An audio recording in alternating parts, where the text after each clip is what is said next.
porque sí estábamos, Ya teníamos casi de 20, cerca de 20, de 20 asistentes, mano. Y posiblemente podrían estar llegando un poco más. ¡Qué coraje! Y mira, y siguen esperando en espera, a pesar de todo, 5 personas más. El problema es que si dentro de esas 5 personas más está el carnal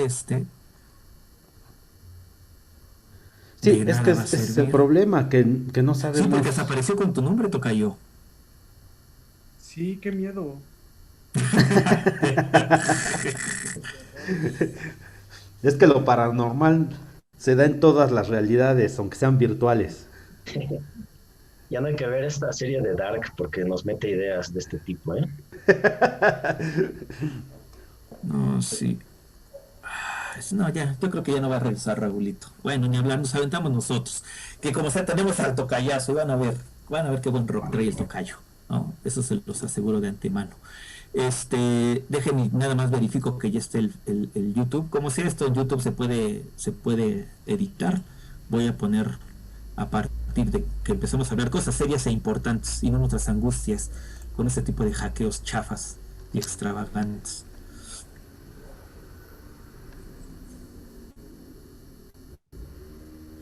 Y empezamos desde abajo, Gabo. ¿Te parece, Tocayo? ¿Te parece, Jorge? Sí, claro que sí, ¿cómo no? Para que el otro ya lo elimine por completo. Yo nada más ahorita digo algo muy, muy rápido y listo. Sí.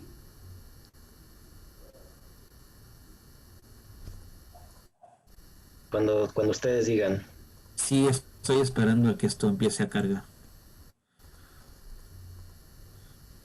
Bien, a ver, voy a regresar. Me sacó de mis casillas esto, me desconcentró feamente, perdónenme. Sí, no, no te preocupes, todos estamos así muy contrariados.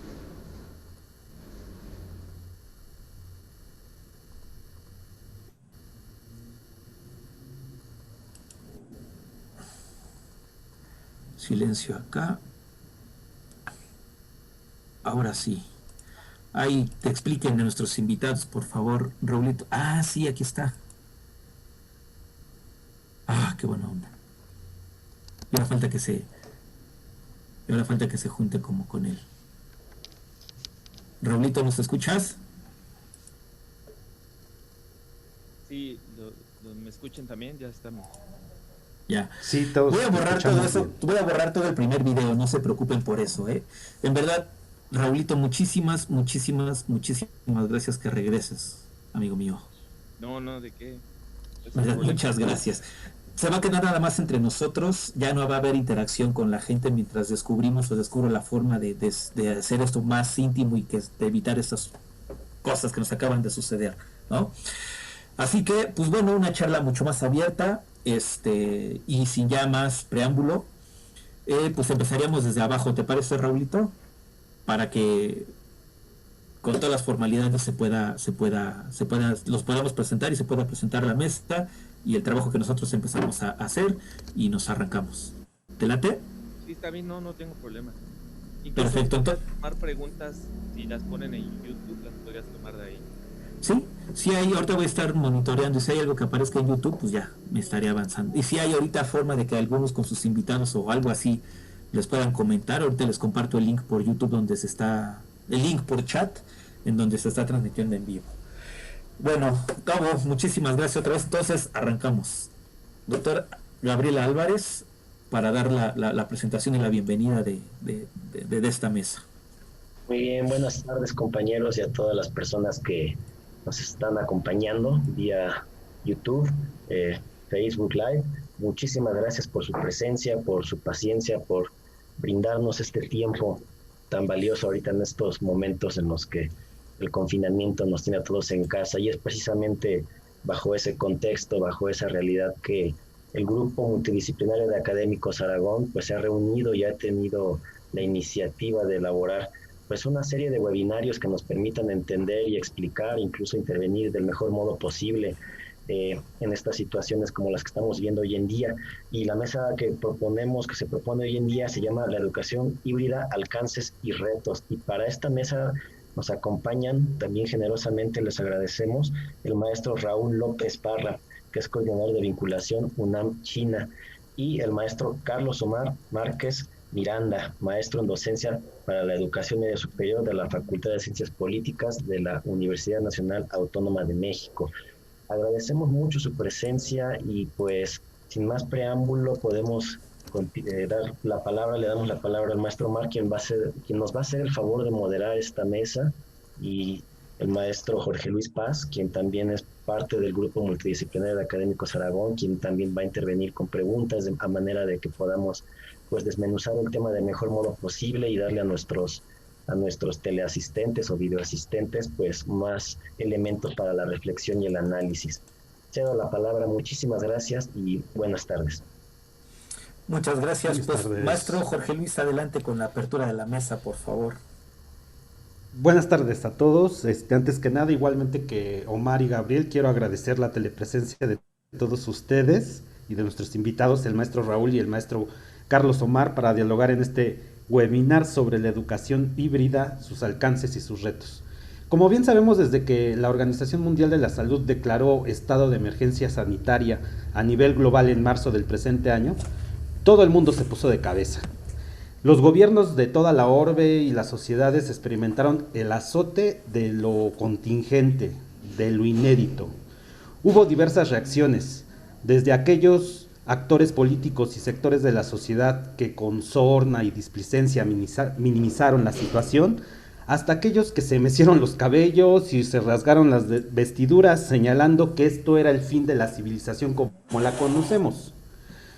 Lo cierto, más allá de todas estas reacciones, es que la pandemia ha puesto en evidencia las limitaciones de nuestro paradigma económico y ha puesto al descubierto, con mayor notoriedad, por supuesto, los grandes antagonismos sociales, la desigualdad, la precariedad del sistema laboral, el deterioro de los servicios de salud y de educación. Es decir, nos ha puesto ante grandes retos y problemas acuciantes que necesitamos resolver con gran urgencia. En el caso de la educación, se han tomado diferentes medidas.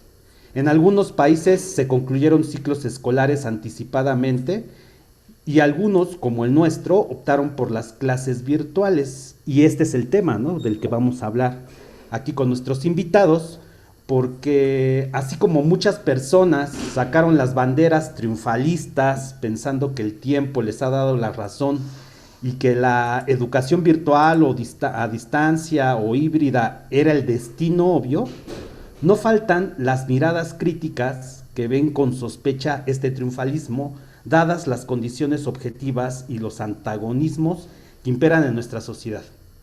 En fin, estos temas y otros vamos a tratar de abordar con nuestros invitados, pero bueno, empecemos por el principio. Y el principio es, ¿qué es la educación híbrida? ¿Cuándo surge? ¿Cuál es el origen de esta perspectiva? ¿Por qué hablar de educación híbrida y no educación a distancia? ¿Cuáles serían las características que las distinguen? Entonces le cedo la palabra a Carlos para ver si gusta empezar con estos cuestionamientos. Gracias, Jorge. Pues bueno, muy interesante esta introducción que haces, ¿no? De cómo de repente clamábamos ya claro, para allá iba la educación, ¿no? Pero, ¿qué es eso híbrido? Y pues como muy resumido, yo creo que justamente es algo que combina lo presencial con lo virtual. O sea, como en estos días, lo híbrido viene siendo eso. Pero en realidad, cuando hablamos de modelos híbridos en la educación, pues nos referimos a la combinación de varios medios para el aprendizaje, no necesariamente electrónicos, no necesariamente presenciales, ¿no? Ahora, como el término ha estado de moda, pues lo tomamos como lo presencial con lo online, pero en realidad son modelos que abarcan otro gran número de medios para el aprendizaje, ¿no? Tan solo conjuntar un modelo pedagógico, por ejemplo, con el currículo de la institución educativa, pues ya vendría siendo algo híbrido, ¿no? Y esto lo vemos en muchas escuelas, en realidad, que bien tienen programas y por el INAM, también tienen dentro de ellos mismos un programa de estudios, ¿no? Ya sea para enseñar valores, para ver otro tipo de clases. Yo me acuerdo en la primaria teníamos clases especiales, ¿no? Y pues eso ya está siendo en realidad un modelo híbrido, aunque no utilizáramos computadoras. Pero hoy en día híbrido lo entendemos como la combinación de lo presencial con lo virtual.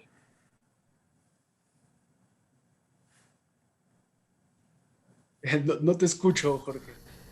Muy bien, muy bien. Pero tu ¿Cómo ves, micrófono, sí. Raúl? ¿Cómo ves, Raúl? ¿Qué nos puedes decir? Antes que nada, gracias por la invitación y me da gusto compartir con los profesionales de la educación. Yo les comparto algunas de las reflexiones que hemos estado trabajando a partir de cómo incluso en la literatura internacional y en las experiencias, también sobre todo asiáticas, se ha desarrollado el modelo híbrido. Yo a lo mejor voy a empezar diciendo que hay un malentendido, como bien dicen ahora, como todos traemos el vocablo de educación híbrida, se malentiende porque no estamos en un modelo todavía de educación híbrida. El hecho de que se estén llevando las clases a distancia por el tema de la pandemia es como una presa que de repente tiene una fuga y se están poniendo parches a esa presa, pero eso no es educación híbrida. Realmente la educación híbrida, el mismo maestro Carlos, él hizo su tesis, si no mal recuerdo, en 2019, o sea, mucho antes incluso de que esta De la pandemia. contingencia apareciera, y ya estos modelos estaban operando en diferentes ambientes educativos. Entonces, empezaríamos por ahí. Primero hay que entender que el modelo híbrido es un modelo todavía futuro para el cual hay que transitar. Ahorita lo que se le ha llamado incluso a algunos es como modelo mixto, porque es un modelo mixto en el que están desde la parte presencial, se están haciendo cosas a distancia, pero no hay una estructuración. Es como decía, como una presa que está rompiéndose, está por donde quiera está saliendo el agua y están poniendo parches. Pero si me permiten compartir en mi pantalla, les quiero mostrar una breve infografía en donde les muestro de forma muy general lo que se ha entendido por educación híbrida a través de esta literatura y de las metodologías que se han desarrollado, sobre todo en Asia, en Europa y bueno, los vecinos de Estados Unidos, que son los que han estado más avanzados y han trabajado estos modelos de la forma en como ahora se conocen desde los años 90. La educación híbrida, para empezar, tiene esta combinación de herramientas y recursos didácticos en la modalidad presencial y virtual. Pero aquí hay una situación por lo cual, por eso digo que no podemos decir que propiamente estamos en un modelo híbrido, porque aquí hay una libertad para que los estudiantes decidan cuándo, dónde y cómo estudiar. Al día de hoy no tenemos esa libertad, estamos en una situación de contingencia. Por ello, no es propiamente un modelo que se pensó así, es más bien algo reactivo a la realidad que nos está ocurriendo. Las clases, de hecho, se pueden ofrecer en las tres modalidades. Cuando se habla de un modelo híbrido, pueden ser tanto presenciales o mixtas, ¿no? Y los recursos didácticos pueden ser formatos tradicionales y digitales. Es decir, ya lo mencionó el maestro Carlos, no necesariamente todo tiene que ser internet o todo digital. Se puede complementar estos modelos.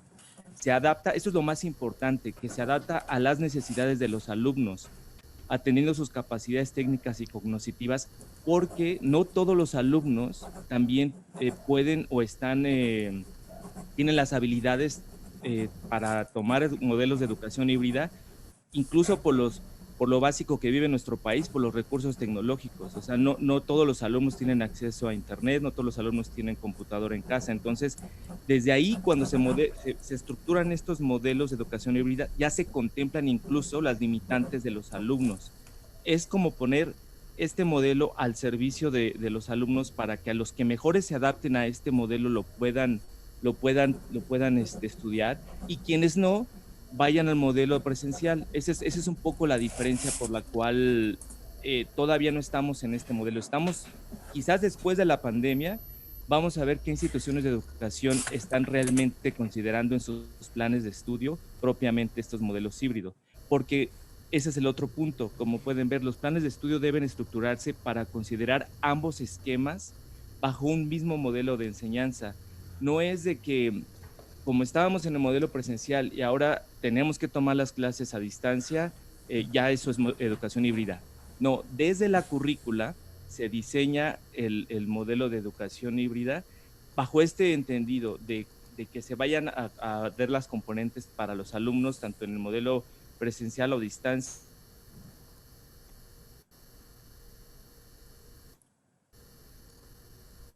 ¿Nos escuchas, Raúl? Ya no te escuchamos.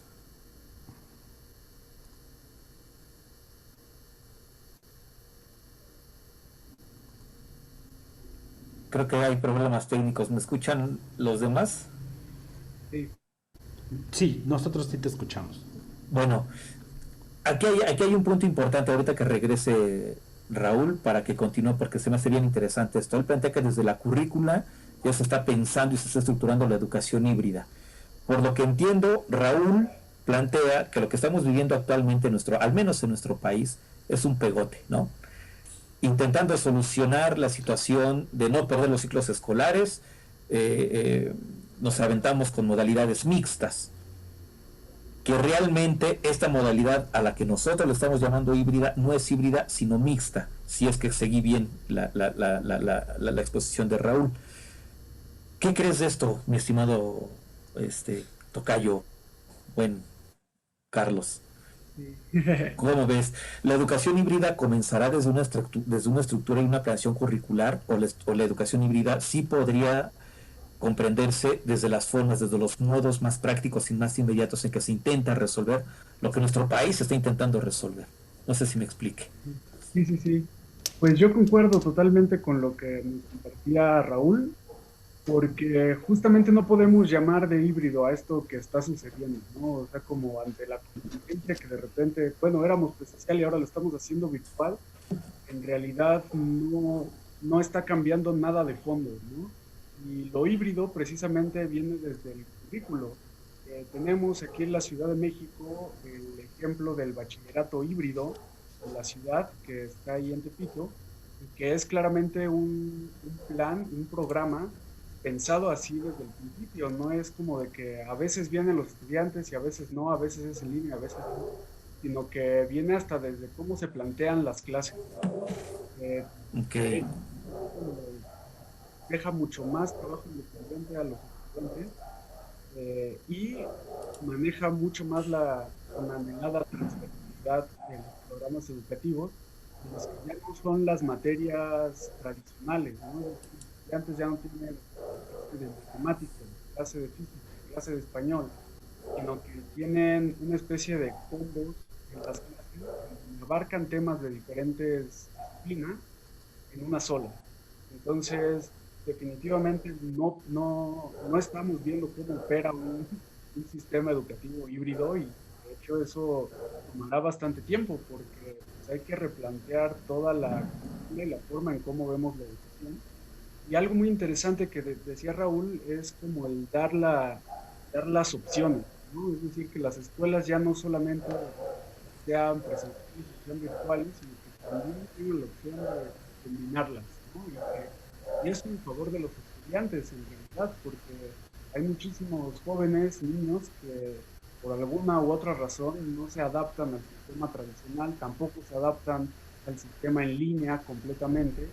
Entonces, como abrir esa opción tomará tiempo, y pues también de repente el término es algo engañoso, ¿no? Como justamente lo mencionaba Raúl, todas las escuelas ahora andan diciendo que llevan un modelo híbrido, ¿no? Siendo que en realidad lo están haciendo a distancia, porque los están pudiendo ver a sus estudiantes y a sus estudiantes de la escuela, lo está haciendo un sistema a distancia, ¿no? Entonces, sí, recuerdo totalmente con esto de que hay que ir más al fondo, no solo por así, así que yo pongo presentaciones de PowerPoint y videos de YouTube en mi clase, ya estoy haciendo mi educación híbrida, ¿no? No es. Sí, y es que, por ejemplo, el secretario de Educación Pública presentaron en los cursos de actualización docente, en los cursos de inicio previos a que iniciara el ciclo escolar, presentaron este nuevo modelo como un modelo híbrido. Pero una de las razones que nos están brindando ustedes es que debe de haber de entrada una estructuración y desde el origen curricular, desde el diseño curricular mismo, ya debe de estar estructurado y debe de haber incluso eso que planteaba Raúl, una especie de libertad, ¿no? Para que los niños pudieran, o las personas que participan en este modelo, puedan acceder a diferentes, no sé, asignaturas, contenidos, etcétera, en el momento que ellos consideren necesario acceder a ello. Cosa que no sucede, por supuesto, ¿no? Por supuesto, inicia el ciclo escolar y lo que están haciendo las escuelas es tratar de trasladar los horarios, la estructura de la escuela presencial a la casa. Intentan, mire, aquí sería muy interesante señalar que hay infinidad de experiencias maravillosas de innovación didáctica de los profesores, pero son cuestiones de iniciativa personal, no es una cuestión que sea planteada desde el sistema mismo. Ajá. Entonces, eso nos lleva a muchas confusiones, porque entonces, eso, como lo mencionabas tú también, pareciera ser que es una cuestión de moda, ¿no? Como todo mundo ya habla de ello, entonces por lo tanto todos estamos en eso, así como cuando hablamos de la democracia. ¿Qué otras diferenciaciones o qué otras características específicas de educación híbrida podrías señalar con respecto o que se diferencien de la educación a distancia? Y es que además, perdón, que tú tuviste experiencia, Tocayo, en Padia, ¿no? Y ahí parece, creo, o por lo que trabajas en tu tesis, una experiencia cercana con este tipo de modelos, de modelos, o que se le llama modelos híbridos. Desde ese acercamiento, desde esa experiencia tan concreta que tuviste en una institución en particular, sí, o sea, ¿qué más podríamos estar discutiendo acerca de la educación híbrida? Sí, las caracterizaciones entre una y otra, pero ¿qué se le escapa, digamos, a la sociedad? ¿Qué se nos escapa a los que nos gusta hablar sobre educación, a los que decimos analizar la educación? ¿Qué se nos escapa de esto? ¿Y qué es necesario tomar en cuenta para seguirla discutiendo, seguirla analizando, seguir generando propuestas, como dice Jorge, exitosas, que ya hay en nichos o de carácter muy personal más que de gremios o de nichos más grandes? No sé si me explique, ¿qué más podríamos estar diciendo sobre esto, Cayo, Carlos? Sí, pues mira, empezando un poco por esta experiencia en Padia, yo estuve trabajando ahí en 2018, ya estuve 2 años, ya les mencionaba esta cuestión. Y ahí pasaba un poco al revés, en realidad ellos tenían un modelo híbrido que a mí me llamó la atención, justo gracias a la investigación de la tesis, pude darle nombre a eso que estaban haciendo ahí, pero no era algo que conscientemente dijeran, ah, sí, vamos a hacer un modelo híbrido en este centro, sino que se daba por justamente empezando por la característica de que eran estudiantes de la prepa en línea, de la SEP, pero que se complementaba con un programa de autodesarrollo humano. Entonces, ya la combinación del prepa en línea, el programa de autodesarrollo presencial, pues ya como que estaba en esta definición de híbrido, a la cual yo me adscribí, ¿no? Durante mi investigación. Y pues bueno, creo que dentro de las características que menciona Jorge, está el plantear muy claros otros objetivos, ¿no? Porque algo que he visto mucho también en la experiencia durante la pandemia es precisamente el intento de nada más llevar el programa y el plan presencial ahora a Zoom, ahora a Meet, y seguimos teniendo clases, pues digamos, presenciales, ¿no? Es de conectarte durante tu hora de clase con los estudiantes, y eso en realidad no termina siendo un programa híbrido, ni siquiera termina siendo virtual, ¿no? Y es algo que lo personal sí me estaba causando conflicto en ok, estamos, o sea, sí tenemos clases en línea, pero como escuela me estás pidiendo que esté frente a la cámara 2 horas, 3 horas, las 3 horas de mi clase, es imposible, ¿no? Y en algunas ocasiones hasta decían, pues sí, tú quédate ahí aunque les pongas trabajo y pues quédateles viendo, ¿no? Hacía como si fuera uno ahí el vigilante del Zoom para ver que sí están haciendo la lectura, como lo harían en el salón de clase. Como el gran hermano. Exacto. Ándale. No, no puede ser uno el Big Brother de estar ahí como en el salón de clases. O sea, te pongo a leer y aquí me quedo viendo cómo lees 1 hora, ¿no? Y pues eso es, creo que una de las principales diferencias que debe haber en un modelo tanto a distancia como híbrido, ¿no? Que no podemos esperar que esa presencia termine siendo suplantada por la cámara, porque pues no lo es así. Y hay otras formas también de conectarse y de seguir trabajando con los estudiantes, aunque no estemos viéndonos frente a la pantalla, ¿no?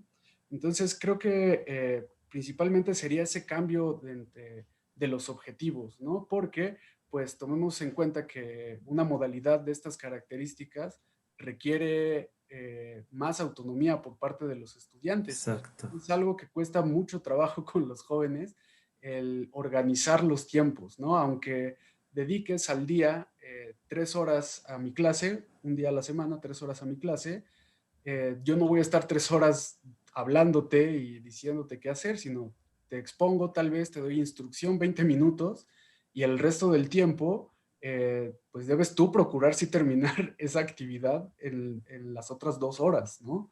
Y creo que eso, pues hay que tomarlo un montón en cuenta, porque como yo he observado también durante la pandemia, es que las escuelas incluso ponen horarios y continúan en el horario escolar, que a mí me parece increíblemente, pues, hasta inocente de hacer, ¿no? O sea, pedir que los estudiantes estén 8 horas, 7 horas conectados a un Zoom y que solo cambien de ID o cambien de reunión de Meet como cambian de salón, pues es muy pesado para cualquiera, o sea, no solo para los jóvenes, estar 8 horas diarias en capacitación, en cursos, pues es algo hasta antipedagógico, ¿no? Y justamente creo que una característica sería el propiciar la autonomía, la organización del trabajo de los propios estudiantes y que parta de ellos. Y que no es nada ajeno a nuestros programas educativos, ¿no? Creo que ya es muy vieja esa meta de que el aprendizaje tiene que ser autónomo, ¿no? Tiene que partir del propio estudiante, el estudiante es el centro, y pues bueno, ahora lo vemos como pues cada estudiante está en su casa, ahora pues como que el punto es muchísimo más claro en ese sentido, ¿no? No sé si respondo también un poco con esas cosas que luego se nos escapan. Sí, ¿tú vas a decir algo, Jorge? No, adelante, adelante. Decías, Tocayo, que habías nombrado, que habías logrado nombrar con tu tesis. ¿Qué más cosas nombraste? ¿Qué más cosas tuvieron por fin nombre, apellido y que formaban parte de la cotidianeidad, ¿no? Bien lo dice Raúl Sánchez Puentes, sí es Raúl Sánchez Puentes, si no me equivoco con el nombre, corríjanme, de donde habla que Sí, los objetos, o sea, que los objetos de estudio se construyen de la cotidianidad, de eso que nos acontece en el día a día, pues, y que en ocasiones no los nombramos, pues, porque como forman parte de la rutina, pasan inadvertidos. Nos detenemos, empezamos a que lo inadvertido ya no pase inadvertido y nos centramos a problematizarlo y entonces empezamos a nombrarlo. Por supuesto, se lo estoy diciendo de una manera muy sencilla, muy corta, ¿no? Pero básicamente, ese es, creo yo, el proceso de investigación. La cosa es eso que pasaba inadvertido o cayó. Ahora, ¿qué nombres tiene? ¿Me Ujú. explicó? Sí, Ahora cómo los podrías dibujar con palabras. Y que eso está en tu tesis. sí.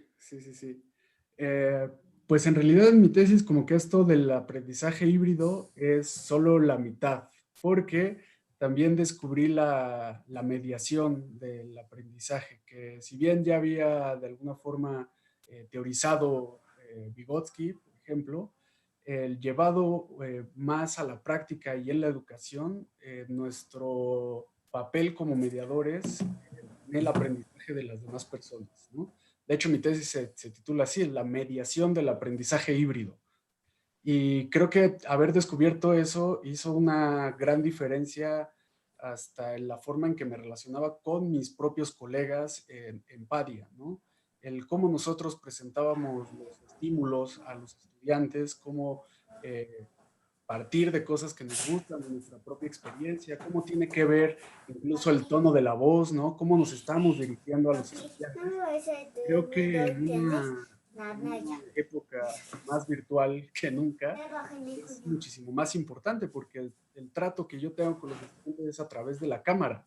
Entonces, pues si yo soy más expresivo, ¿no? Si yo sí veo a la cámara, ¿no? Cuestiones muy importantes como esas, porque más bien vemos a los demás en la pantalla o nos vemos a nosotros mismos, pero no vemos a la cámara, ¿no? Y perder ese contacto que tenemos muy en lo presencial, pues sí termina siendo relevante y parte de la mediación. Entonces, en realidad, justo como en este dibujito está el aprendizaje híbrido, sí, o sea, juntamos dos cosas, pero la mediación creo que es incluso más fundamental en cualquier modalidad de Muy enseñanza. bien. ¿Y qué es lo que, Carlos, qué es lo que podríamos considerar como los elementos de la mediación? ¿Qué sujetos o qué elementos en general podrían denominarse mediadores de eso? ¿O qué, tú qué descubriste en la investigación con respecto a eso?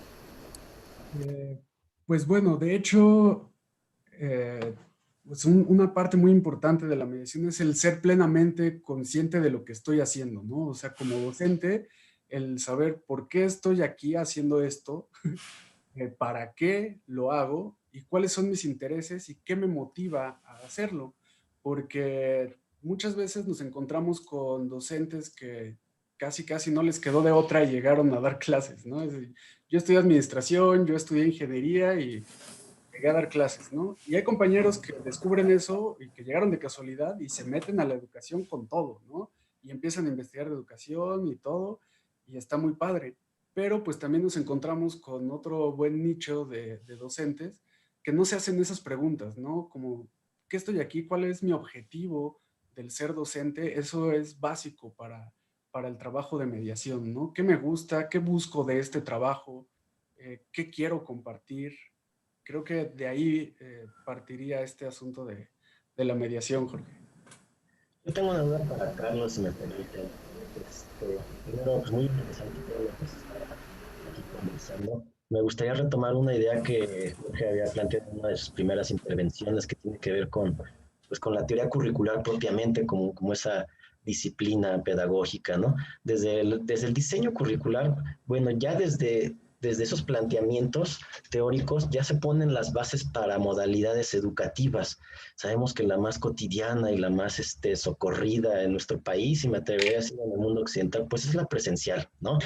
Y ese es, digamos, el elemento que sirve de plataforma para el diseño de muchos planes y programas de estudio, que pues son los que, digamos, en términos cuantitativos dominan, ¿no? La educación básica en México es primordialmente presencial, ¿no? Probablemente encontremos en otros niveles como el medio superior o superior, pues más alternativas, ¿no? Semipresenciales o a distancia, ¿verdad? Eh, y bueno, ya tocaban ahorita un punto muy importante que creo que también es necesario ponerlo al centro como parte de este nuevo objeto de estudio que nos está aconteciendo hoy en día, que tiene que ver con los programas de formación docente. Siempre que se elabora un currículum a nivel nacional, hablando de la educación básica, pues ya va de la mano con toda una perspectiva de formación docente. Aquí en México sabemos que, digamos, el instituto, el centro o la escuela, pues, que por tradición ha formado a los profesores de educación básica, pues son las escuelas normales. Y bueno, ya desde los planes y programas de estudio del currículum general de educación básica, pues ya de ahí se derivan los planes y programas de estudio que le van a dar cuerpo luego a los programas de formación docente, ¿no? Entonces, Carlos, mi pregunta sería la siguiente: ¿cómo imaginas tú que sería un modelo de formación docente que tuviera que incorporar, digamos, estos elementos de un aprendizaje híbrido o estas características de una educación de este tipo, como la que hoy estamos viviendo? ¿Cómo pudieras tú plantearnos algunas ideas que nos den luz sobre algún programa de formación docente que prepare a los profesores del futuro para educaciones de este tipo? Digo, ahorita lo estamos viviendo muy emergente, pues fue una situación sanitaria que nadie esperaba, ¿no? No, vaya, no es nada raro que no haya profesores que no estén preparados para afrontarla. O sea, desde su formación en las escuelas normales o en las universidades no tuvieron los elementos, en la práctica pues menos. Pero bueno, tratando de ser un poco más prospectivos, ¿cómo crees tú qué ideas podrías tú plantearnos como para un programa de formación docente que sí prepare a los profesores para este tipo de contingencias? Sí, gracias, Gabriel. Y sí, tienes toda la razón. O sea, nos agarró la pandemia sin todavía terminar asimilar cómo trabajar por competencias, cómo trabajar la transversalidad, y de repente, ¡pum!, ahora tienes que hacerlo en línea o híbrido, ¿no? Yo imaginaría como el inicio de un programa de formación justo a la inversa, ¿no? Como bien comentas, estos programas de formación docente parten ya del currículo establecido, ¿no? Del plan de la reforma educativa, y de ahí, pues, a ver luego cómo se lo enseñamos a los maestros, ¿no? Creo que más bien debería partir de los propios docentes, justamente hasta en este proceso de mediación que mencionaba, ¿no? Que cómo nosotros queremos aprender y practicarlo desde nosotros mismos entre pares, ¿no? O sea, al final nosotros tampoco aprendimos de forma virtual, no aprendimos con un modelo híbrido, entonces hay que practicarlo en nosotros mismos, o sea, como volver a esa parte de estudiantes en un rol más activo, en el que experimentemos esas nuevas formas de aprendizaje. Hay una iniciativa que se llama Proyecto Nuevo Maestro, que es una iniciativa mexicana y trabaja con otros países de Latinoamérica, entre Uruguay, Perú, Ecuador, que me parece a mí muy interesante y que vela justamente por esta formación docente, que son pues básicamente cursos para profesores, para docentes, y que maneja todas estas cuestiones.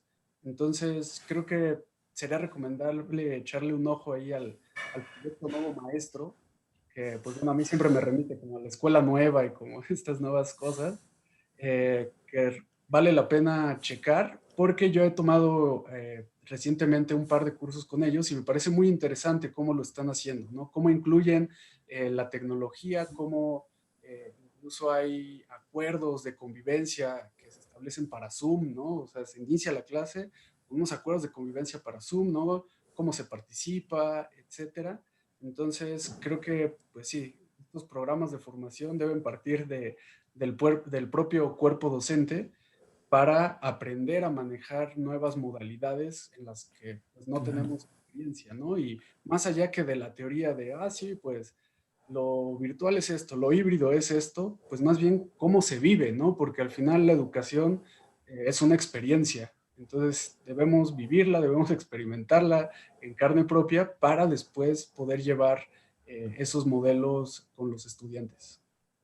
¿Hay actitud o qué actitud percibes en profes, en alumnos, Carlos? Digo, estoy totalmente de acuerdo en que se necesitan planes de formación, programas de formación docente, y creo que también hay un elemento importante que se debe considerar, simplemente la voluntad, la actitud de formarnos en ámbitos en donde por cuestiones sanitarias o porque es el devenir ya de las tecnologías involucradas en la escuela, no sé, pero en cuestión de actitud, ¿cómo percibes a la población estudiantil, a la población docente respecto a esta modalidad? ¿Le estamos aceptando con agrado? ¿Hay resistencias? ¿Hay oposición? ¿Hay miedos? No sé, pues, ¿cómo lo ves?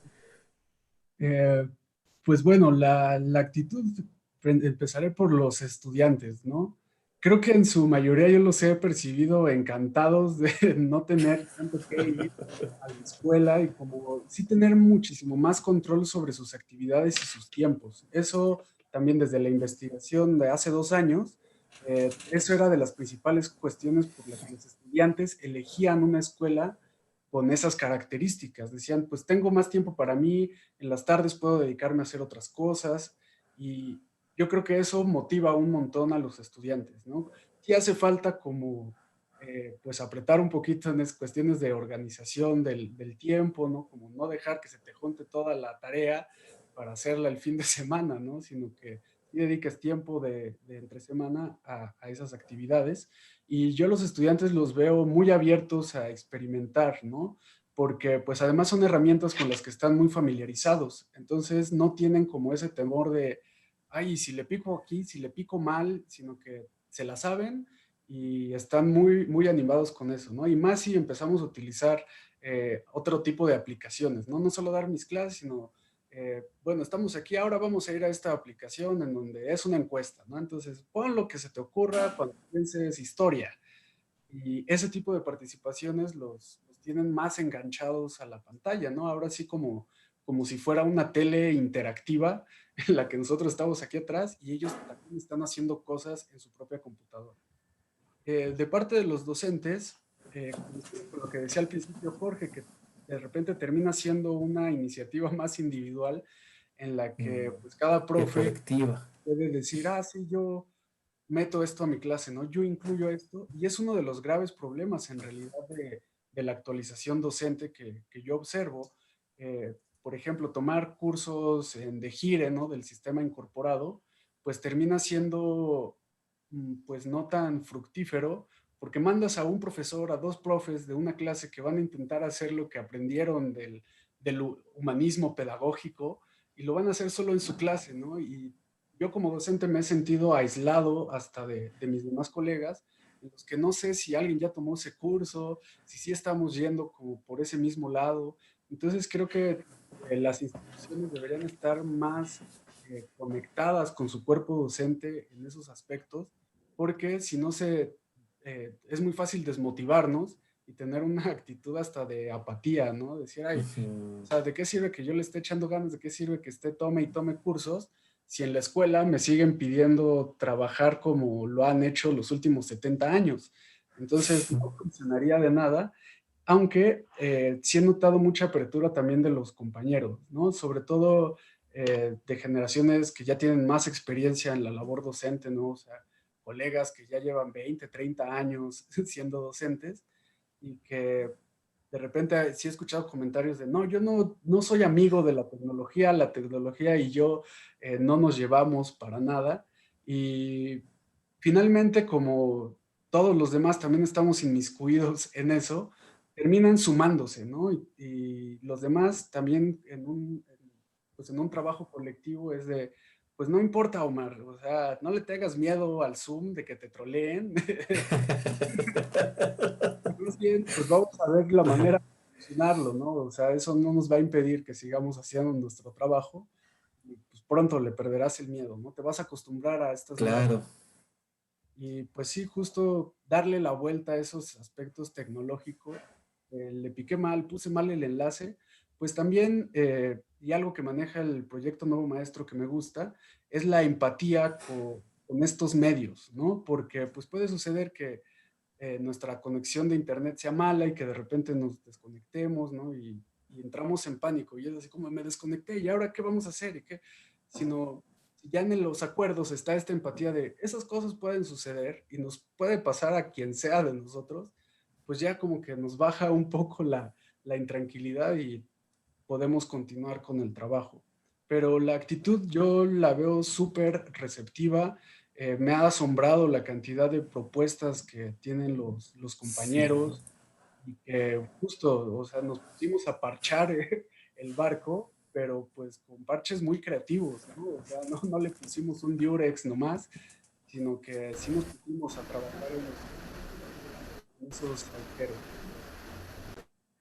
Muy bien. Eh, Carlos, bueno, compañeros en general, sí. Yo, bueno, ahorita de lo que hemos platicado, me llama la atención, me di aquí a la tarea de elaborar algunos puntos, como tratando de sintetizar lo que hemos aquí ustedes y yo conversado. El primero de los puntos que me gustaría compartirles es el tema de la accesibilidad. ¿A qué me refiero? Si realmente estudiantes y profesores tenemos las herramientas tecnológicas para poder llevar a cabo nuestra práctica, ¿no? En el caso mexicano, pues sabemos que las condiciones socioeconómicas del grueso de la población pues son muy precarias. Un servidor ha tenido la oportunidad de trabajar con estudiantes universitarios, ahorita este tema precisamente, y me he encontrado con muchos problemas de ese tipo. Tengo estudiantes, por ejemplo, que tienen una computadora para el estudiante mismo más tres hermanos y el papá, o sea, una computadora se tiene que dividir entre cinco, ¿no? Y entonces eso ya se convierte en un problema. Por citar un ejemplo de muchos otros, ¿no?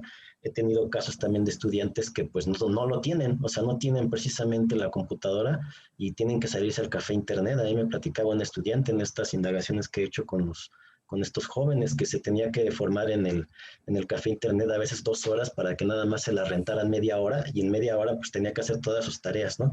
Entonces el problema de la accesibilidad, bueno, ese es un dato que que va más allá de todo, de toda reflexión pedagógica. No, desde la pedagogía no podemos resolver quién tiene y quién no tiene, digamos, los instrumentos para Sí, a poder. quien sí y a quien no le llega. Claro, ¿no? Sí han habido casos en algunos gobiernos estatales donde han hecho algunas campañas para darle a los estudiantes computadoras, etcétera, pero me parece que han quedado como algunos esfuerzos muy aislados, ¿no? Hace falta más voluntad y recursos, o tal vez recursos sí los haya, pero bueno, la política, la corrupción, bueno, son otro tema, ¿no? Por otra parte, los planes y los programas de estudio, ¿no?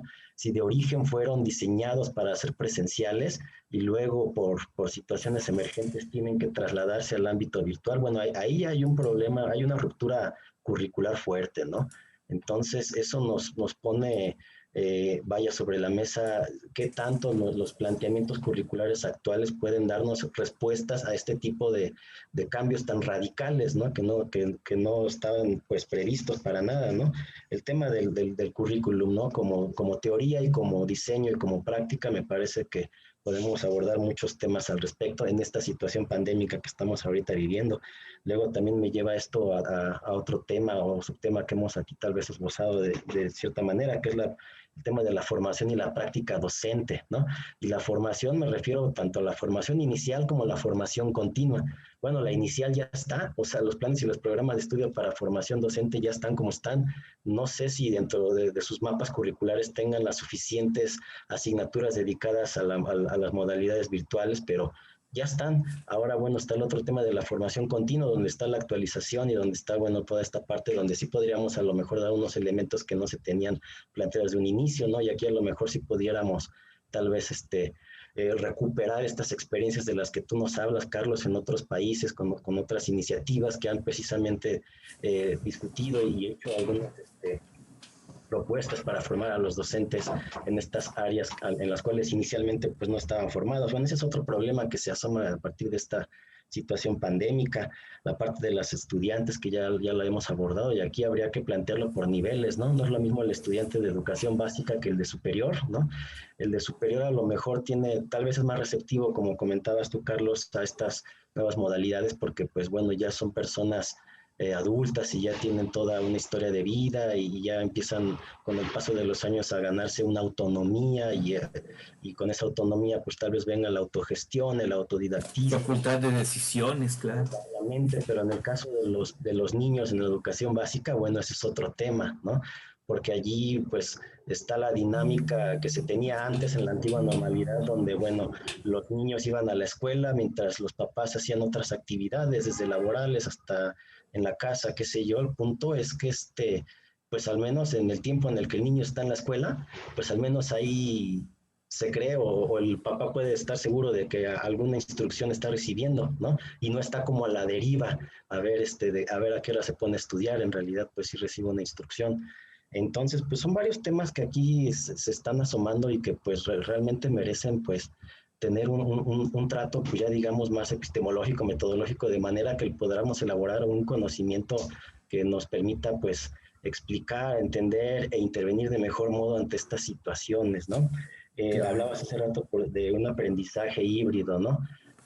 También tendríamos que discutir estos conceptos si realmente están lo suficientemente, digamos, amalgamados desde el punto de vista teórico y práctico para poder legitimarlos ahora sí como un aprendizaje pues que va a estar en los libros de pedagogía, etcétera, ¿no? Entonces, son varios temas, Carlos, ¿cómo podrías tú a lo mejor darnos alguna luz al final del túnel para poder salirnos de embrollo en el que estamos ahorita? Porque es la verdad, estamos ahorita en una situación donde pues precisamente se asoman muchos problemas al mismo tiempo y no sabemos cómo intervenir de manera puntual, ¿no? Sí, y perdón, antes, Carlos, sobre todo esto que decías, Gabo, creo que se resolverían muchas dudas si desde ahora supiéramos qué va a seguir después de la pandemia y qué va a suceder con esos modelos híbridos después de la pandemia. Repito, al menos en nuestro país. Al menos quienes se han pronunciado, creo yo, al respecto ha sido la UNAM y el POLI.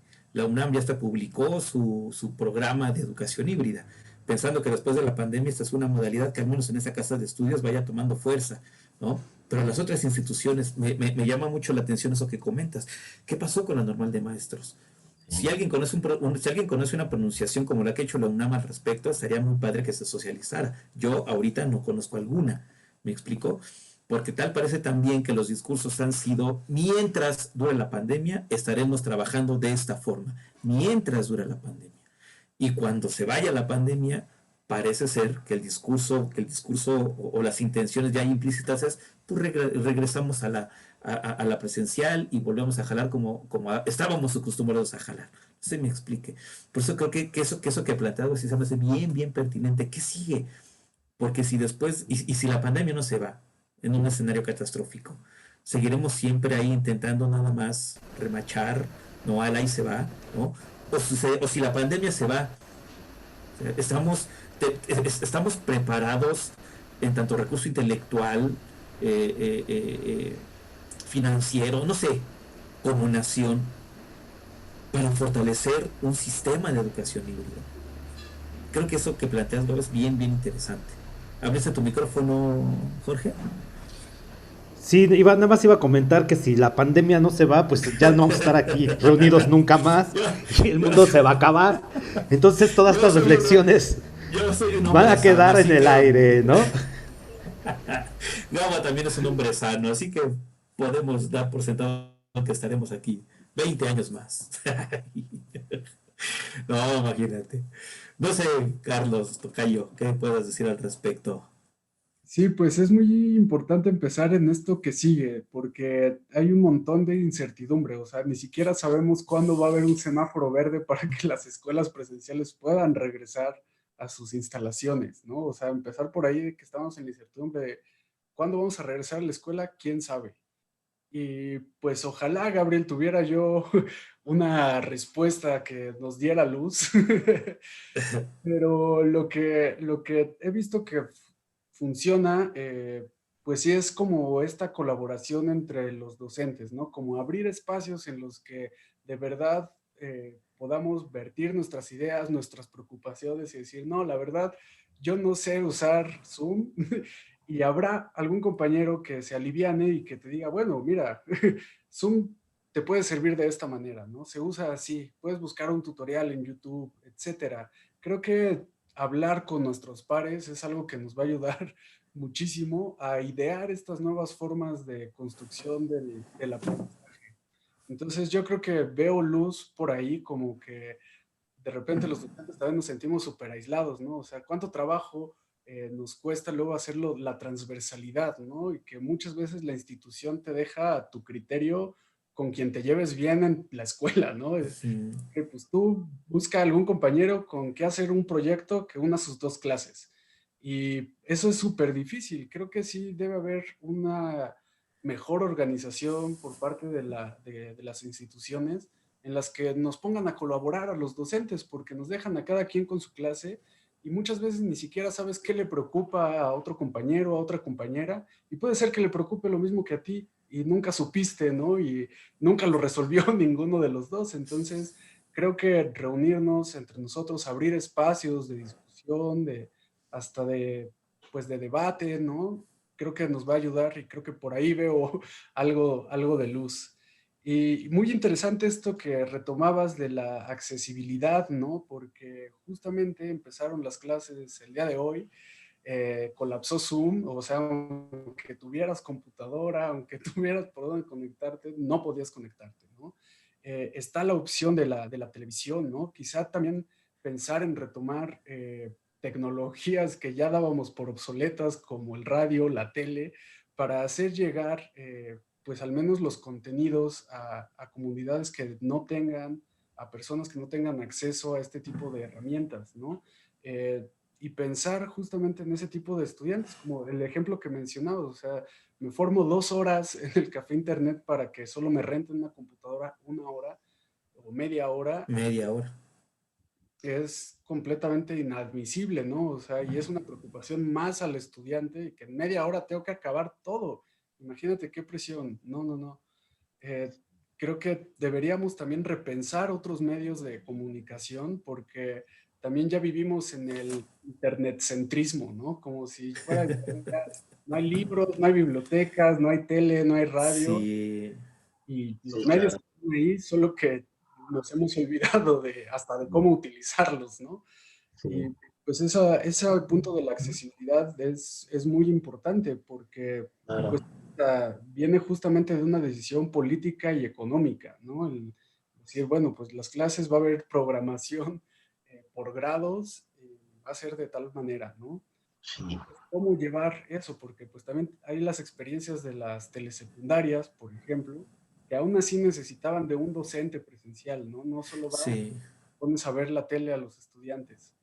sí, Y yo pensaba en esto también pues el papel y cómo están vinculados los padres de familia, sobre todo en la educación básica, que sí es un tema yo creo que de los mayores retos ahora, ¿no? Cómo educar a los más pequeños, al nivel primaria, secundaria, eh, sin ir a la escuela, cómo van a socializar, cómo se pierden esos momentos hasta de juego grupal, ¿no? Muy importante a esas edades. Y pues justo que los papás, si bien también están trabajando en la casa, o sea, sí están ahí, pero pues están haciendo sus propias actividades, cómo hacer eso, ¿no? Cómo la escuela trabaja de verdad con los padres de familia, creo que es más importante que nunca. Así de por sí se tomaba en cuenta esa parte, ahora más, porque, digamos, son el facilitador que sí tenemos en casa, ¿no? No solo el maestro virtual. Entonces, sí, me parece muy interesante esto. sí, Carlos. Y retomas algo que me parece muy importante, el reunirnos, ¿no? El magisterio, los catedráticos, profesores y empezar a intercambiar experiencias, ¿no? Eso ya me lleva a mí a un trabajo de orden metodológico en el sentido de la investigación educativa. ¿A qué me refiero? A todo aquel que haga investigación, ahorita tiene un objeto de estudio interesantísimo, ¿sí? Este es un momento clave para todos aquellos interesados. Y este tipo de reuniones, ¿no? El recoger las experiencias de los profesores, el recuperar sus inquietudes, bueno, eso ya puede ser elementos para empezar a configurar a lo mejor estrategias más para el futuro, ¿no? Entonces yo creo que los investigadores educativos ahorita tienen mucha tela de donde cortar, un gran campo para cultivar, y pues ojalá estén recogiendo realmente y recuperando todas estas experiencias y estas inquietudes, ¿no? sí. Y además creo que estamos, Adelante, Omar. y creo que también estamos en un momento crucial en tema de medios de comunicación masivos. Creo que Sí, tienen un reto interesantísimo, sobre todo la televisión, ¿no?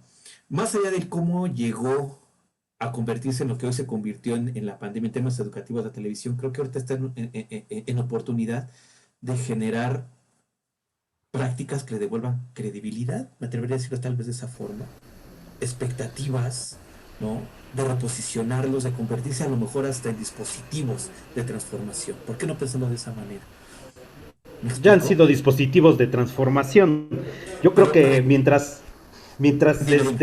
haya de por medio concesiones y cuestiones económicas, no creo que sería, yo creo que es un poco ingenuo pensar que ellos van a querer retomar un papel central en la educación, entendiendo la educación como esta formación ciudadana y de desarrollo humano. Ellos ya han fungido desde hace mucho tiempo como dispositivos pedagógicos, pero no precisamente en el sentido que nosotros quisiéramos. Y creo que incluso esta circunstancia que ahorita estamos atravesando, lo que sí va a generar es que se va a abaratar, incluso pienso yo, pero ahorita a ver qué nos dice Carlos, se va a abaratar más los contenidos, porque la intención fundamental es hacer esto que es un tema electoral constante, que es la cobertura, ¿no? O sea, la intención inicial de estas estrategias o estas decisiones políticas de implementar a la televisión para todo esto es meramente una cuestión de cobertura, ¿no? Y obviamente se van ahí entran en juego infinidad de cuestiones económicas y mercantiles fundamentales, ¿no? Pero no sé cómo ve a Carlos. Pero Sí, Ana, ah, sí, comparto tu visión, Jorge. O sea, el tema de cobertura, ¿no? Y que es un tema electoral que, pues justamente vimos en estos tiempos hasta con la concesión de Salinas Pliego, ¿no? De que estaban acusando de tal cosa, de no sé qué, y pues bueno, pum, ahí va la cobertura educativa por la tele, ¿no? definitivamente la tele nos ha educado, pero pues no tanto para el desarrollo humano, ¿no? Más bien nos volvió adictos a los chetos y a la coca, ¿no? Pero no necesariamente aprendimos un contenido que, sí, esto me va a llevar a transformar mi propia realidad. Creo que sí sería algo ingenuo pensar que la tele nos podría ayudar en un caso como este, ¿no? Al menos la tele como la conocemos, no creo que vaya a ser así. Más bien sería ya hasta como la tele 2.0, ¿no? Ahora con cuestiones interactivas, por ejemplo, tal vez pudiera funcionar, pero regresamos a ese tema de quién tendría acceso a una tele con esas características, ¿no? O sea, no tengo una tele ni siquiera con control remoto, ¿cómo voy a elegir qué opción que me da el maestro en la tele voy a elegir, ¿no? Entonces, pues sí es un tema muy importante que abordar. No creo que Claro. a la tele sea ese medio, sobre todo por esta cuestión de las concesiones, ¿no? Y es algo que sí nos da Internet, que es mucho más abierto, mucho más libre y que podemos transmitir nosotros si queremos ahorita en vivo, ¿no? Bueno, y entre comillas libre, ¿no? Carlos, Pues ve lo que nos pasó ahorita. porque Bueno, sí. yo creo que una de las cosas que más no sé, más se mencionó a inicios de siglo fue esta libertad, esta democratización a través del Internet. Pero yo creo que en esta segunda década de siglo XXI nos damos cuenta que no hay libertad como tal en ningún medio, que entra de por medio cuestiones mercantiles, económicas, políticas, etcétera, etcétera, ¿no? De hecho, hemos tenido casos muy importantes de escándalos políticos o de cuestiones que a través del Internet se han manipulado las informaciones, se vende, hay compra y venta de información, en algún momento dado ya no se permitió que se utilizara Zoom, por ejemplo, porque era más fácil que se hackeara. Bueno, infinidad de ejemplos que podríamos encontrar. Pero, y eso nos lleva también a replantearnos esa cuestión, ¿no? Porque de momento, no sé si recuerdas, en el inicio decía, han salido voces triunfalistas de que sí, a fuerzas, ese era el camino que tenía que tomar la educación. Si nosotros hemos desarrollado la comunicación 3.0 y hemos desarrollado toda una serie de plataformas virtuales y medio mundo está conectado y las ciudades van a convertirse en ciudades inteligentes, entonces la educación no puede seguir siendo presencial, tendría que estar vinculada o mediada de otra manera, etcétera, etcétera. Pero creo que son muy apresuradas esas voces, ¿no? Y tendríamos que de todos modos seguir reflexionando sobre eso. Ahorita, y ya lo señalaron, tanto tú como Raúl ya señalaron que realmente fue reaccionario, ¿no? Lo que estamos viviendo es una cuestión reaccionario. No es una cuestión de que en donde haya una estrategia, un paradigma, un modelo, una construcción teórico-metodológica que sustente todo esto. Es meramente una reacción. ¿Qué viene? Preguntaba Omar, ¿no? ¿Qué más viene después de la pandemia? ¿Qué va a suceder? Y yo creo que de todos modos siguen saltando estas preguntas que decíamos. Sí, ¿qué más viene? Y si vamos a seguir recurriendo, y si vamos a enfilarnos o enfocarnos o dirigirnos hacia la educación virtual, hacia la educación, en este caso, híbrida, ¿cómo sería? Y bueno, híbrido, ya después de las aclaraciones que nos hiciste, sabiendo que no es precisamente lo virtual, ¿no? Claro. Interrumpo tantito. A nombre de Raúl voy a leer el siguiente mensaje de nuestro queridísimo amigo Raúl. Dice, querido amigo, discúlpame, me quedé sin luz y no ha llegado. Él vive en la colonia Centro. Por favor, extiende mis sentidas disculpas a todos los ponentes. Así que se disculpa Raulito por fallas que escapan a su voluntad. Dile al maestro Omar que leí su tesis y quería darle la pauta para que él nos hablara de su experiencia. Pues ya nos estuviste hablando bien chévere, mi querido tocayo, así que cuando se entere Raúl de que ya te estuviste explayando con tu tesis, le va a dar mucho gusto. Y coraje por no haber podido escucharte seguramente. Te debería publicar, y dice que te sugiere publiques tu tesis, ¿no? La conviertas en libro. Yo creo que también deberías hacer eso, deberías buscar las formas. Estoy enviando mensaje del cel de mi hermano. Bueno, pues ahí está el mensaje de Raulito, que sí, ya en definitiva, a unos pocos minutos de terminar esta primera mesa tan tropezada de nuestro grupo multidisciplinario de Académicos Aragón, ya no se pudo conectar Raulito. Pero yo sigo defendiendo. Puede ser ingenuo, sí lo creo. Pero no, o sea, a ver, vamos, entiendo muy bien que los medios de comunicación ahorita tienen ya una agenda. Y esa agenda la dictan intereses muy ajenos a los comunitarios. Pero ¿no creen ustedes que sí pueden, o sea, que sí sea un gran reto?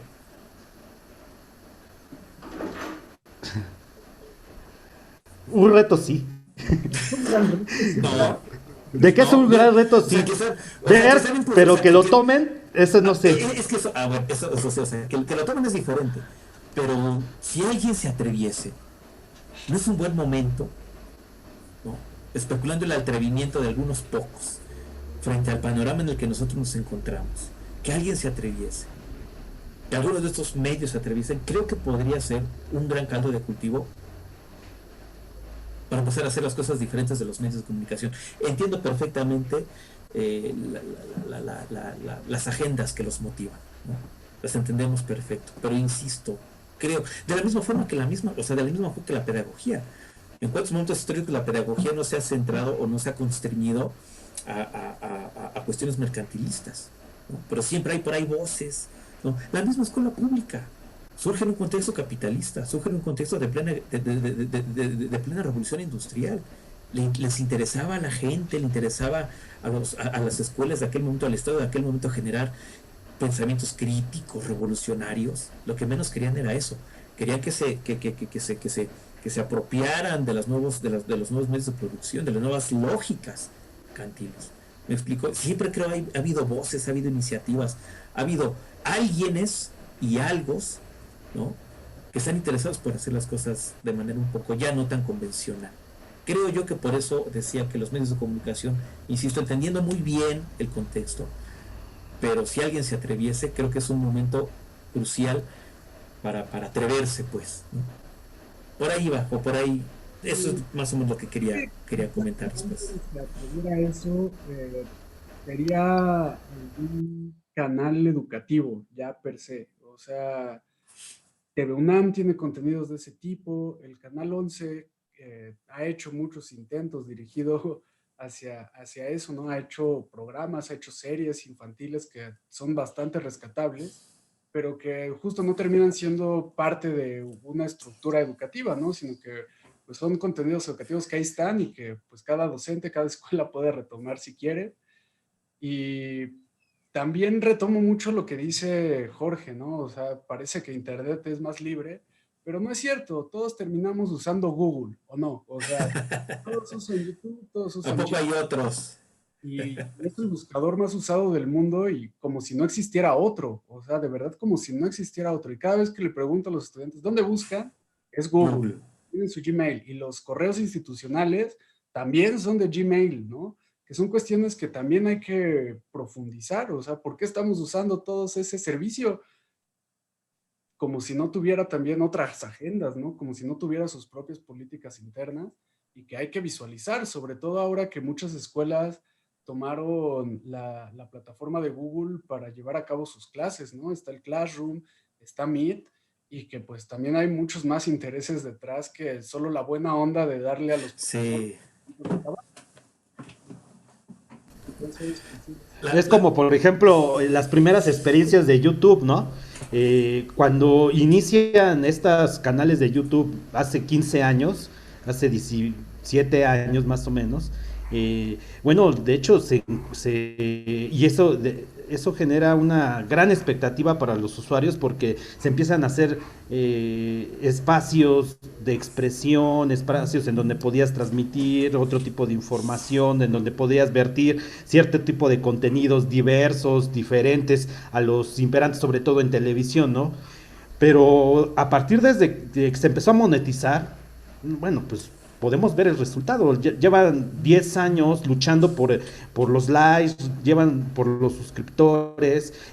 Ahorita, por ejemplo, uno de los youtubers de habla hispana más importantes, que es el Rubius, que tiene aproximadamente 50 millones de suscriptores, es decir, casi la tercera parte de la población de España.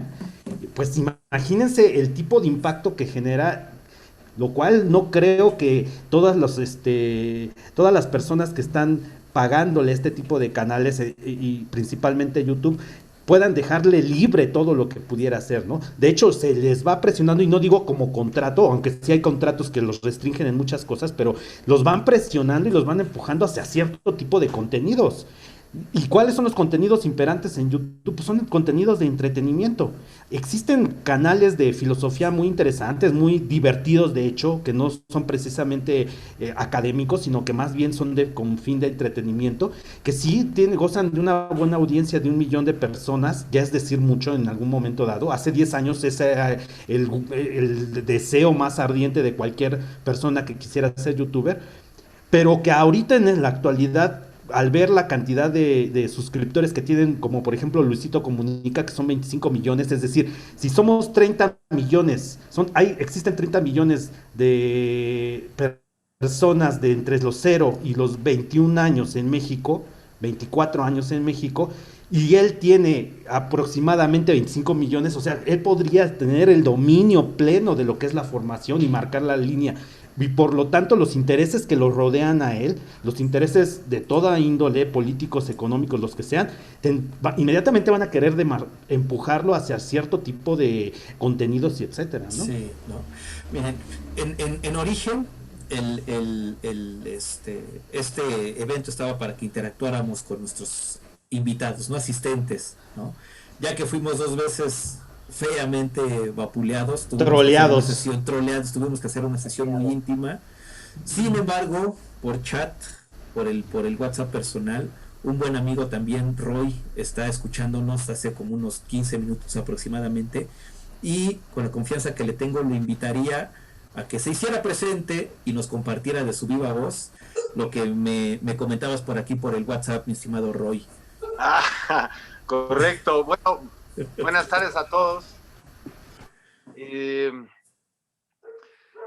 Hay cosas muy interesantes de todo lo que mencionan. No quisiera quitarles espacio, pero tengo 2 comentarios, ¿no? El maestro Omar hablaba de, bueno, qué hacer. El contexto está dado. Por ahí el comentario de que la realidad es analógica en la educación. Hablamos mucho de las TICs, pero la realidad en términos sociológicos, la realidad política, antropológica de la educación es 90% analógica. Esta disrupción que genera la idea de los medios, sí es muy positiva, más ahorita con la pandemia, para generar ideas y preguntarnos cosas y como que preguntarnos hacia dónde podemos ir, etcétera, ¿no? Para generar creatividades en nuestra proyección pedagógica. Pero en realidad, si hablamos realmente de qué hacer con la educación, bueno, creo que en este país se está presentando ya una serie de reformas, de transformaciones filosóficas desde el proyecto de modernización educativa de Salinas para acá, pues se ha transformado, se está moviendo y, bueno, el movimiento disruptivo de la educación ya estaba ahí desde los años 70. Yo soy producto de una de esas escuelas activas, ¿no? Con toda esta visión Montessori, con toda esta visión nueva de la educación. Creo que la reforma educativa pasa por ese inicio, y ese inicio era humanista. Si nosotros hablamos de una proyección política, debe ser humanista. Si nosotros hablamos de una estrategia didáctica, debe ser humanista. ¿Y qué entendemos entonces políticamente por humanismo? Bueno, existe, yo le comentaba en el chat a Omar, que mientras exista una familia que quiera vislumbrar una educación diferente, en términos de valores, ¿no? En términos de cambiar esta estructura autoritaria capitalista y por lo menos en la casa tener una visión más abierta, una visión más progresista, más liberal.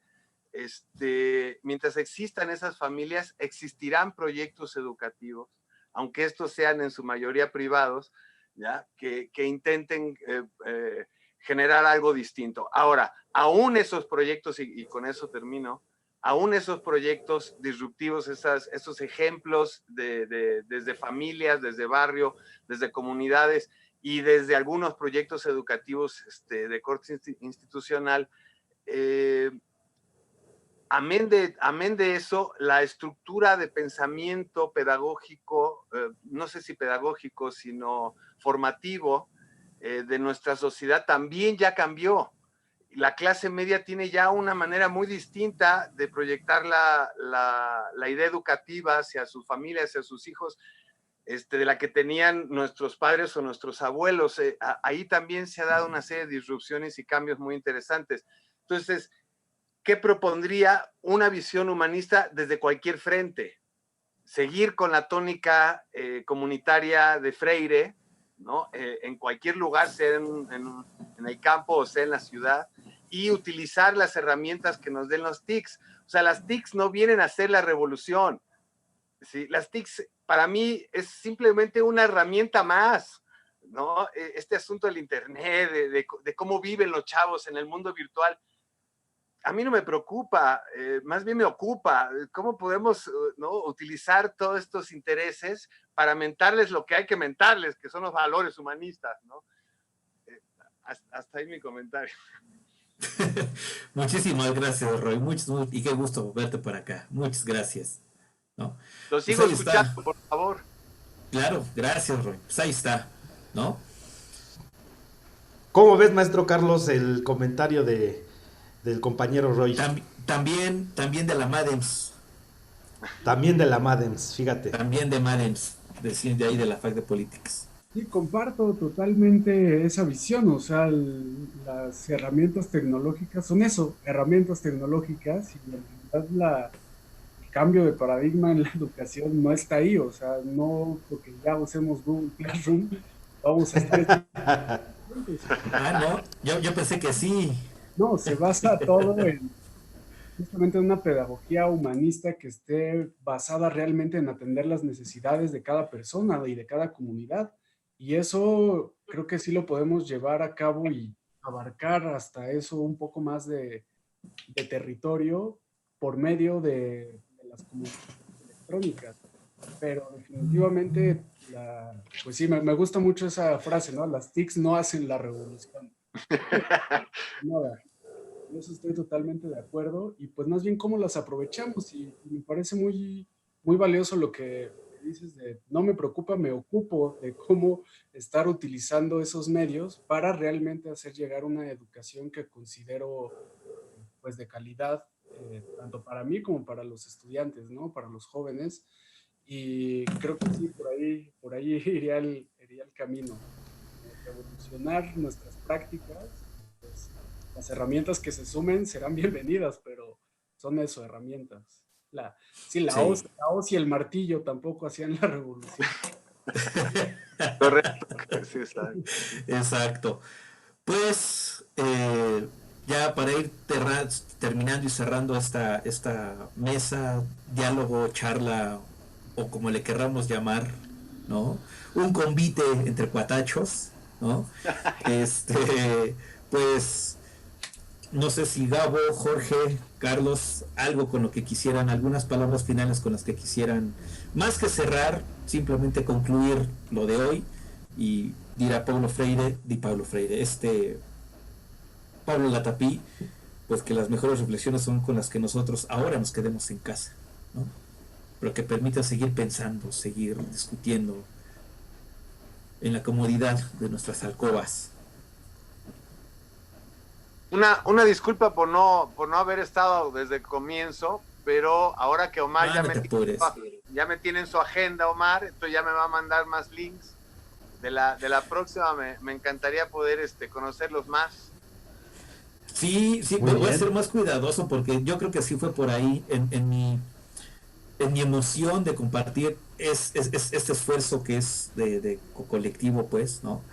Sí, lo subí por Twitter y es posible que por ahí se haya colado esos malandros, esos chistositos que nos tronaron 2 veces, y mira que ya teníamos una buena cantidad de participantes. Das clases en esas escuelas privadas ahí de niños nice que nada más quieren molestar y que se saben ahí unos trucos. Pero sí, esos trucos superaron nuestro saber sobre las TIC. Qué coraje, qué pena, pero bueno, aquí estamos, ¿no? Ya compartiré el link de esta sesión que se está grabando en YouTube. ¿Con qué palabras te gustaría cerrar el ejercicio de hoy, mi estimado tocayo? Eh, bueno, empezando que me quedé con la idea de la revolución, Eso. llegar a mi conclusión con docentes del mundo unidos. Eso.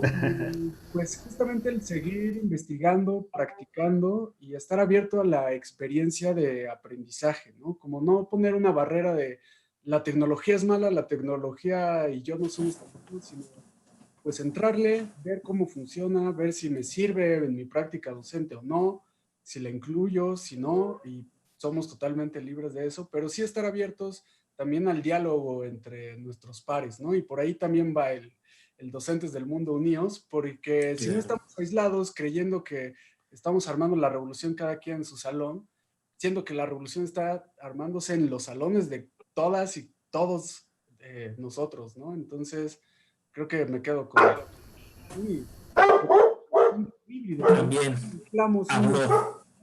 para hacer algo nuevo, algo diferente, que eso es en esencia lo híbrido, ¿no? Como, pues, como las plantas, como los animales, que tienen muchas posibilidades. Perfecto, muchísimas gracias. Giorgio, amigo Yo Jorge. nada más, de hecho, más que comentar, yo quisiera preguntarle otra vez aquí a nuestro invitado, ¿no? Y claro, si ustedes quieren, contestar también, ¿cuál crees que sea entonces el reto más importante que ahorita, inmediatamente, tendríamos los que cuestiones que están en nuestra posibilidad, por supuesto, ¿no? Ya si quisiéramos llenar a todo el mundo de toda la infraestructura necesaria para poder cubrir toda esta situación, pero eso no es una de competencia nuestra, pero para ti, ¿cuál sería el reto más importante que podrían afrontar o deberían de afrontar inmediatamente los maestros? ¿Cuál sería?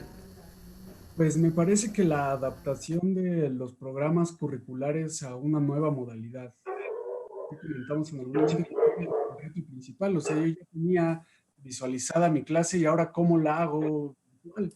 Creo que ese es el reto que más nos topamos en la cotidianidad hoy los docentes y que no es nada fácil, ¿no? O sea, hasta actividades, estrategias, dinámicas que ya nos conocíamos dentro del salón de clases y ahora cómo las hago virtuales, ¿no? O sea, yo te había planeado hacer esto, trabajar en grupos, tal, y ahora cómo hago eso. Creo que ese es el principal reto que tenemos ahora y sobre todo trabajar con programas y currículos que nos siguen pidiendo lo mismo, o sea, no cambiaron nada, sino que la adaptación está en cada docente y creo que eso es parte del trabajo más difícil que tenemos ahora. Muy bien, gracias. Mi estimado Gabo, Pues mira, algo con lo que quieras despedirte de tu audiencia.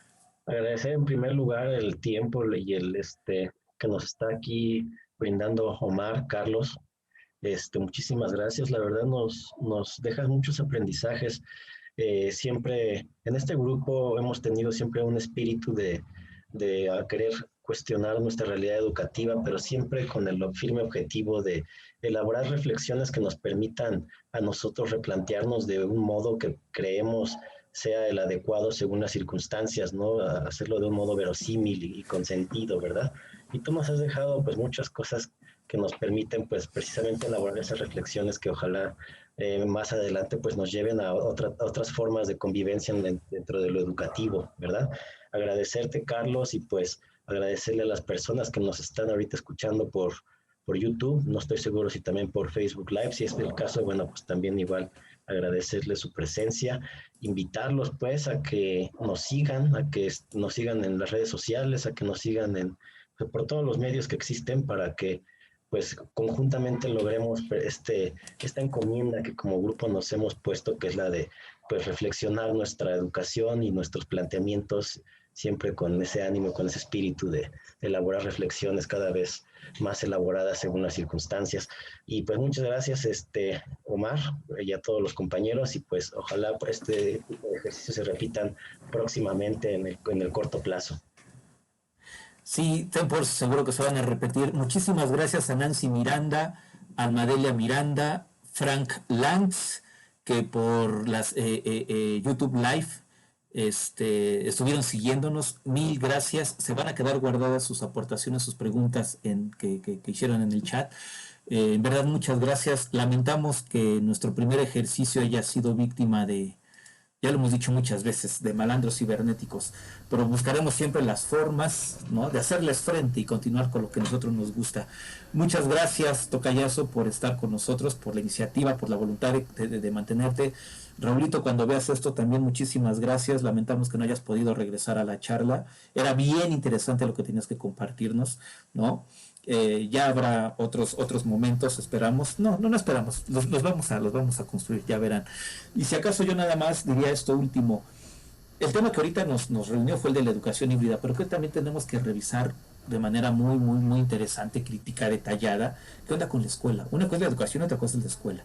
Porque al parecer también con esto me he dado cuenta que la escuela solo se ha pensado como un espacio donde vas y aprendes disciplinas y aprendes cosas valiosas para la vida, pero creo que se está dejando de lado un poco la visión de la escuela como entidad de conformación de subjetividades. Porque los estudiantes, cuando van a una escuela, en la interacción con los suyos, en la interacción cotidiana, que viven ahí en ese espacio, se están formando, se están constituyendo subjetivamente. No solo van a aprender matemáticas o no solo van a aprender sus disciplinas o español, sino que generan espacios de convivencia políticos, culturales, sociales, y se están perdiendo con este tipo de ejercicios. Y creo que reflexionar sobre el papel de la escuela, no solo como espacio físico, sino también como institución y como categoría, ¿no?, dentro del simbolismo, es importante no perderla de vista. No sé qué opinen. Y pues bueno, yo sería lo último que diría al respecto. Si ya no hay algo o alguien más que desee plantear, nuevamente muchísimas gracias a todos. Sí, gracias a Carlos. Gracias, Muchísimas Carlos, gracias. Tocayazo. Mucho gusto. ¿No? Gracias por invitarme. ¿No? Estamos en contacto y pues bueno, hasta pronto, que estén muy bien, hasta la próxima. Ahí los estaremos invitando para siguientes eventos de esta naturaleza, porque no queremos que sea el primero ni el último. Gabo, gracias. Giorgio, Carlos, Roy, muchas gracias. Roy, gracias, Roy. Hasta luego. Aunque sea al final, pero te conectaste, gracias. Un abrazo, nos vemos. Hasta luego.